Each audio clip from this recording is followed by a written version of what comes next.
ప్రపంచంలో 4th richest city, 4వ richest city ఏదంటే లాస్ ఏంజల్స్.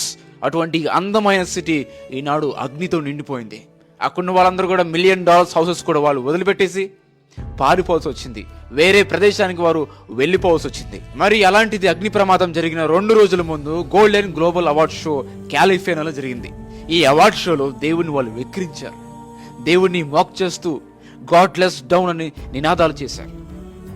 దేవుడు అవసరం లేని సిటీ అని దేవుడిని వెక్కిరించడం జరిగింది. అది జరిగిన తర్వాత ఒక ప్రవక్తని ద్వారా దేవుడు ఆ ప్రదేశాన్ని హెచ్చరించాడు. మీరు మారండి, అగ్నిగంతకు రాబోతుంది, కాల్చివేయబడుతుంది అని చెప్పి దేవుడు హెచ్చరించాడు ఆమె ద్వారా. అయినా సరే వాళ్ళు వినలేదు.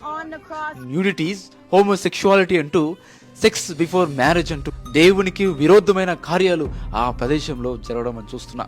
ఆ ప్రమాదంలో లాస్ ఏంజల్స్ మొత్తం కాల్చివేయబడినప్పటికీ ఎవరైతే దేవుణ్ణి నమ్ముకున్నారో వాళ్ళ గృహాలు మాత్రం కాలిపోలేదు. అలాగే పూర్తి చర్చ్ అంతా కాలిపోయినప్పటికీ పైన సిలువ మాత్రం కాలిపోలేదు. ఇంకోటి అద్భుతమైన విషయం ఏంటంటే, పూర్తిగా ఇల్లంతా కాలిపోయినప్పటికీ అక్కడ ఉన్న బైబిల్ మాత్రం కాలిపోలేదు. ఎందుకంటే దేవుని వాక్యం సజీవమైనదని మనం చూస్తున్నాం. అందుకే దేవుని వాక్యం సెలవిస్తుంది, గల్తీ రాసిన పత్రిక 6వ అధ్యాయం 7వ వచనం, మోసపోకుడి, దేవుడు వెక్కరింపబడడు, మనుషుడు ఏమి విత్తునో ఆ పంటను కోయిన.